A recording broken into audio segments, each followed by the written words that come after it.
Hello po sa lahat po ng mga fans at supporters ni Mr. Daniel Padilla and Miss Kayla Estrada.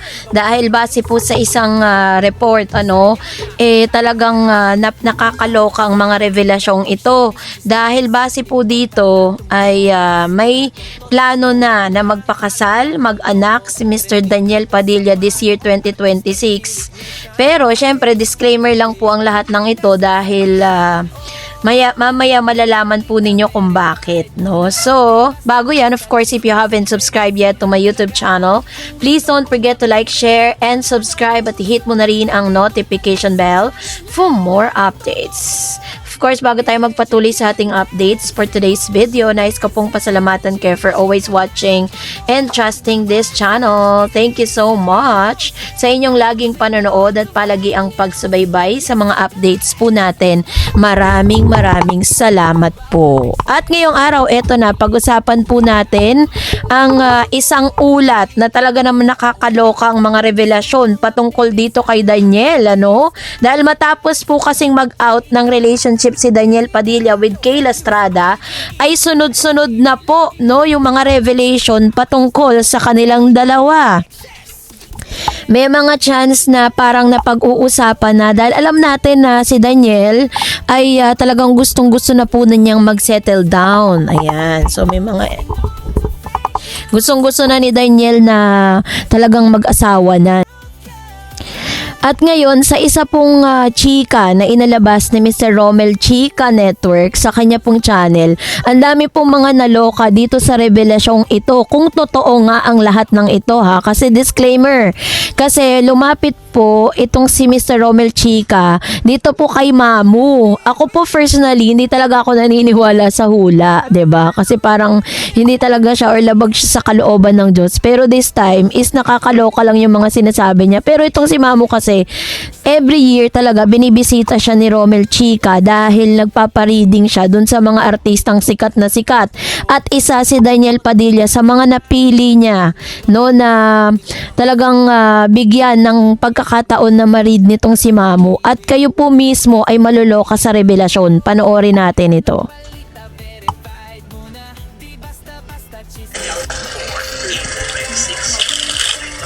Marami sa pangarap niya ang unti-unting natupad. Kaya lang, pwede siya magkaroon ng Eto na, Kayla Estrada. ito masaya kong tao na to. May feeling ng in love. Lumabas din sa kanya.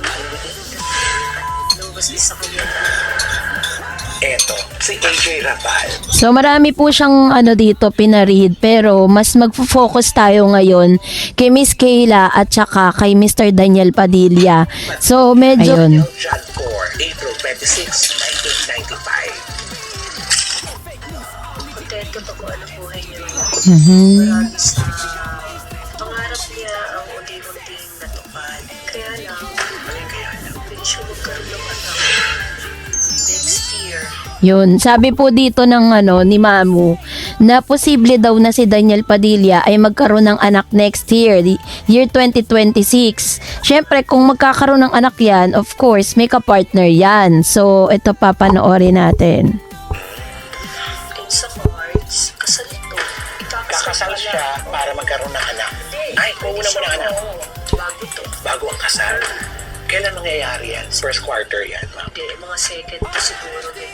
Abangan natin ito. Tingnan natin. Tingnan natin to. Maraming blessing ang darating. Magiging masaya ang future. Sabi po dito sa video is ikakasal muna si Daniel bago magkaanak. Yun po yung kanya nakikita. Panoorin pa natin. Blessings nito dahil siguro dito sa blessing niya to. So, medyo maraming magiging project. Naku, Daniel Padilla, kakasal. Iyan ba yung girlfriend niya ngayon? Na napapabalita. Yan. Si Kayla nga. Ayan yung mga nakakasama niya Ano ngayon. ang pangalan nun? Si Kayla Estrada. Kayla. Ito na. Marami rin proyekto. Maganda ang 2026 niya. Oh. Kasi maraming blessing. Ayun ang pinaka-perfect. Oo. Magkaroon ka ng anak, blessing yun. Tapos kasal. Namamanhiga na ba siya? Meron na bang gano'n? Wala pa. Wala pang gano'n. Ano yan, mamo?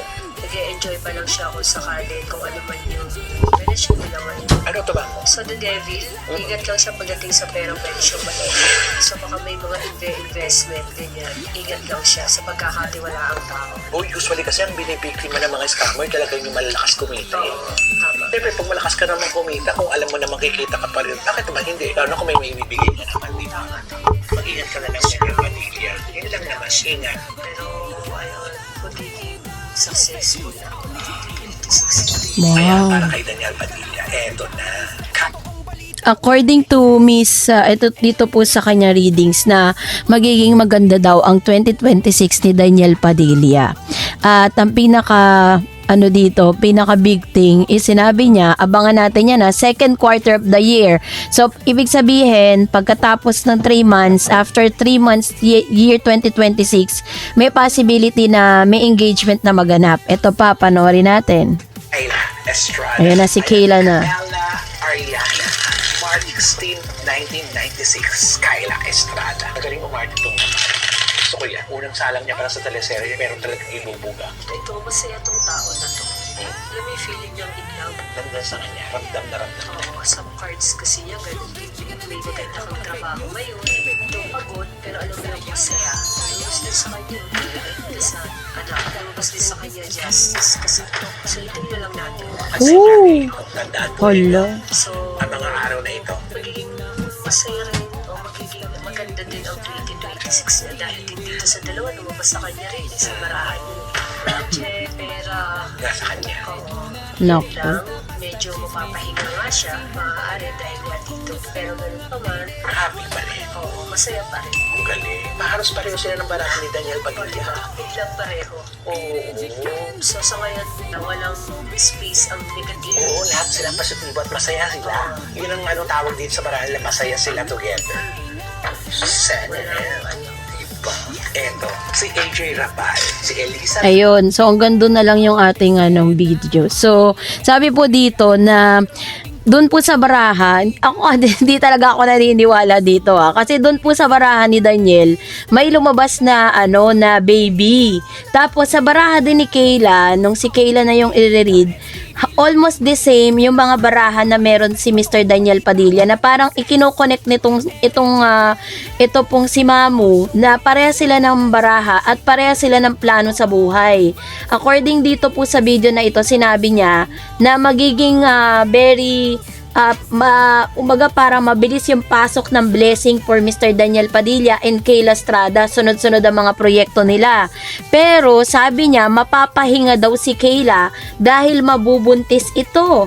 So ano kaya masasabi ni Janice de Belen patungkol sa mga revelasyong ito, dahil syempre yung dalawa niyang anak may mga jowa na din, tapos itong si Kayla Estrada na jowa nga ni Daniel Padilla.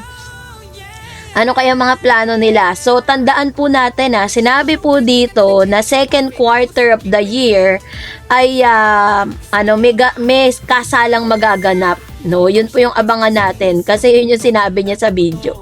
So, kayo po, anong yung saloobin patungkol dito? Mag-comment kayo sa comment section. That's it for today. For more videos and updates, please don't forget to like and subscribe. And please don't forget to follow my Facebook page, Dar Eds TV and Dar Eds channel. God bless everyone.